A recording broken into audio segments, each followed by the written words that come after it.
They survived the battlefield. They laid down their weapons. They believed the war was over for them, that they were wrong. For hundreds of thousands of soldiers during the American Civil War, capture did not mean safety. It meant starvation, disease, exposure, and often a slow, anonymous death behind wooden walls and earthen fences. Even today, more than 150 years later, Civil War prisons remain one of the most bitterly disputed chapters in American history. Who was responsible? Was it cruelty or collapse? And did one side truly suffer more than the other? This is the story of Civil War prisons, and why they still divide historians, families, and a nation. When the Civil War began in 1861, no one expected it to last 4 years. Both the Union and the Confederacy assumed a short conflict with limited prisoners and quick exchanges. At first, captured soldiers were routinely swapped under informal agreements.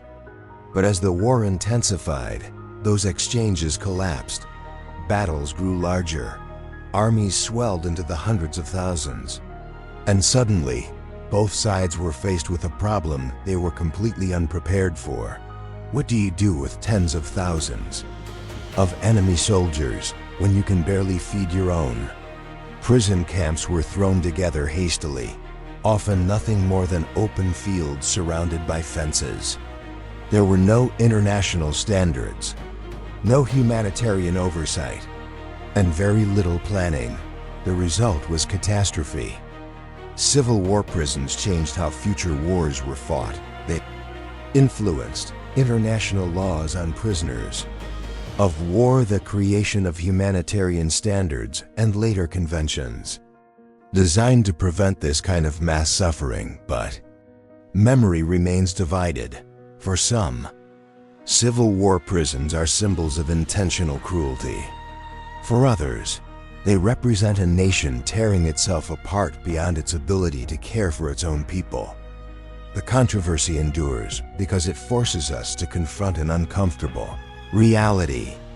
Even righteous causes can produce inhuman outcomes. Inside Civil War prisons, death rarely came quickly. Men slept on bare ground. They drank contaminated water. Rations, when they arrived at all, were often rotten or insufficient. Disease became the real executioner. Dysentery, scurvy, typhoid, pneumonia. Latrines overflowed. Bodies weakened. And guards, many of them underfed themselves, watched helplessly as prisoners wasted away. Winter froze men to death. Summer heat baked them alive. In some camps, prisoners began to eat rats, insects, even grass, desperate to survive one more day. This wasn't combat. There were no charges, no gunfire. It was suffering, slow, relentless, and largely invisible. One uncomfortable truth stands above all others: the Civil War prison system was a failure of humanity on both sides. Commanders argued logistics. Politicians blamed shortages. And while debates raged in capitals, prisoners continued to die daily. In some cases, guards were brutal. In others, they were powerless.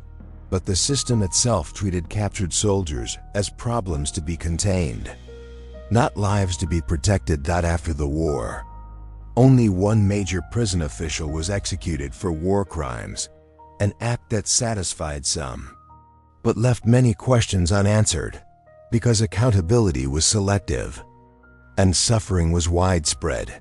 The prisoners had paid the price for a war that neither side knew how to stop. No prison symbolizes this horror more than Andersonville, the Confederate camp in Georgia. Overcrowded far beyond its limits, Andersonville held more than 45,000 Union prisoners during the war. Nearly 13,000 of them died. Photographs of skeletal survivors shocked the nation after the war, and Andersonville became synonymous with Southern cruelty. But here's where the controversy begins. Union prisons in the North, such as camps in Illinois, New York, And Ohio also experienced mass death. Tens of thousands of Confederate prisoners perished due to exposure, disease, and shortages. The difference? The North had more resources, more food, more medicine. So historians still ask, was the suffering in Southern prisons the result of deliberate neglect? Or was it the unavoidable outcome of a collapsing Confederate supply system? Meanwhile, Southern defenders point to Northern camps and argue that no side was innocent, only overwhelmed. This debate has never truly ended. On the battlefield, soldiers died quickly. In the prisons, they died slowly. Their graves stretch across North and South, alike silent reminders of a war that didn't end when the guns fell quiet. The question isn't which side suffered more. The question is whether we've truly learned from it.